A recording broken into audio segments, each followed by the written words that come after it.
learn about the off-grid lifestyle and to be inspired to live your dreams, click subscribe so you don't miss anything. Hit the bell notification.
So as you can see, I got another truckload of oak.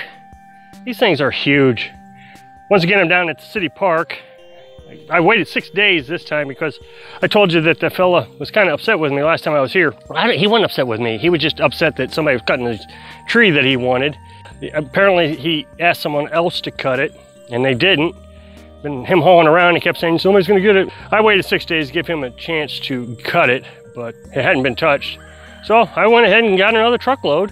I'm gonna go back to waiting 3 days, then cut, 3 days, cut, get a truckload every 3 days. That way, you know, I still got time to split the wood and just take my time. And if somebody wants to come down and get it, they're more than welcome to. But I got quite a bit done today. This area I'm standing in right now was completely covered in this tree here. And I've gotten it all cleared up. So I'm really getting into some bigger pieces now. I still got some small limbs I can get, but for the most part, these things are huge. This thing is much larger than my 14-inch chainsaw here. Just a limb, that's just a limb. This thing is a monster. It's just huge. And it's off the ground, and so it's a lot of work. It rained today, but I wasn't gonna miss an opportunity to cut it. It rained, I don't know, a good half hour. So I put on my rain poncho and just kept cutting. I don't know why, because my shirt just got as wet with sweat. And I apologize for my appearance, but I got to thinking about this. You know, I enjoy the lifestyle immensely. I've said it more times than I can count. And I really want you to enjoy your dream also. But there is a reality to it. It's hard work. Now, the work isn't stressful. It's relaxing. I've said this before, you know, I used to have a job that was just overwhelming. Although this is a lot of work, there's nothing overwhelming about it. I'm gonna come out here, cut for 3 or 4 hours. I think I cut for 3 hours today. Got my truck all loaded up, we'll get it unloaded. Spend the next 2 or 3 days splitting the wood. There's just nothing that stressful about it. I try not to make this channel political or controversial or current events, but the reality is we still are living in 2020, and 2020 is just a mess. Now, I have to admit, 2020 has been the best year of my life. A lot of people, I would assume it's been the worst year of their life. With all the things going on in the cities, the political unrest, the elections coming up, the virus, there's just so much going on. And yet, best year of my life. I haven't had to deal with any of it. I mean, the food shortage, I was a little concerned about, but it really didn't affect us. We loaded up with 30 days worth of food. We got through the first initial impact of it, and we did fine. I've not had to worry about anything. Out here all by myself, you know, I told you there was a guy who came out here, was upset. So, you know, that's about the extent of my problems.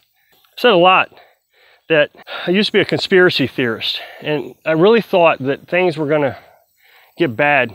And this was back in, like, 2007, 2008, 2004, somewhere around there. I don't know exactly when, but I mean, I was prepping and just really preparing for the worst. And then I just kind of grew out of it.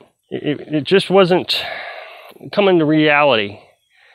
Elections come and go, and things kind of go back the way you wanted them, and then, it's just... But this year really kind of proved that it's not really a conspiracy theory if it's true. And there's a lot of things going on this year that's just like, man, I don't want to be a conspiracy theorist. I grew out of that. I'm all grown up now. But it's like, oh, come on. There's some strange things going on. And that's what I want to talk to you about today. And I want to try to tie it into off-grid living. I think the reason I'm so happy and things are going my way is because I don't have to deal with any of it. I'm cutting a tree. This guy, he doesn't fight back too much. Oh, a little, but not too much. I have to be careful what I say on YouTube. I can't use specific names. I can't use specific events because they'll take your videos down. And I've seen this just recently, actually. But the conspiracy theories, why are they taking the videos down if it's just some crazy loon talking? I heard one guy say that, and again, conspiracy theory. There's no factual evidence to this, but it's like, yeah, as strange as things have been, maybe. He said on YouTube, he said, is it possible that when they come up with a vaccination for this virus, that you'll be forced to get it, or they won't allow you to buy food? They'll put like a little chip in your debit card or something. So you won't be able to buy food until you get the vaccine. And it's like, man, really? You think that's what's going to happen? Man. And then they talk about the owner or the president or the chief or the ex-chief or whatever of Microsoft, and he's all involved now, and he wants to do forced vaccinations. It's like, man, really? And then you have these riots in the cities, and you're like, man, they're burning places down. And whether you agree with it or not, it's amazing how we can turn a blind eye to this. It really brings me back to 2006, 2007, when I was really, conspiracy theory. And then something happened in Wisconsin a couple of weeks ago. I'm not trying to tell you what side to take or anything, but it really kind of highlighted, wow, man, what's going on here? We have a kid who went up there to defend a car lot or something, and I don't want to get into specifics of it. And he says he defended himself, and the other side says he just went off shooting, and he was arrested. And I keep thinking about what's going to happen here. If they find him innocent, one side's going to go nuts. If they find him guilty, the other side's going to go nuts. If you think about the LA riots, back in, I guess, what, the 90s, late 80s, early 90s, the LA riots hit because the police officers were freed from the Rodney King incident. It was on camera. How could they possibly say he was innocent? And then we had the Ferguson, Missouri one, which was I was just a few miles from that. I just lived southwest of St. Louis, just I don't know, 30 or 40 miles. I mean, that was home to me. And the same thing happened was, we had riots because they didn't prosecute the police officer. So it doesn't matter who wins or who loses or who you're rooting for or who you want to win or who you want to lose and all that. We all lose. All of us. There's just no way around this. It's bubbling. It's getting worse. And then we got the November elections coming up. And that is just around the corner. And again, no matter what side you're on, I think that this is really going to bubble up. And what makes matters worse is they're talking about what if there is no decisive decision on who's actually won the election? What if that runs over into January? We're talking about the Speaker of the House may have to take over. I mean, this is really kind of getting worrisome, that we're in such turmoil, that everything that happens in the country turns into this big situation, and things have to burn down, and people have to get shot, and people are being arrested. It's like, man, there's something wrong. And so I want to speak for a minute and encourage you to do what Carolyn and I did. Carolyn and I got away from it. Even though we didn't know it was happening, we got away from it maybe a month before all this happened. But I think you need to start looking at this now. if you're really interested in living off grid or living on a homestead or getting away from it all, I think I can't encourage you enough that if you don't start doing it now, there's not much time left. I mean, we got to find our own freedom. We got to be able to live free in a society that I don't think wants to live free anymore. So, I mean, I've had enough of this. And it's just getting too tiresome to even think about anymore. I mean, it seems like every time I turn on my news, like, what? Really? No way. It's like every day. Really?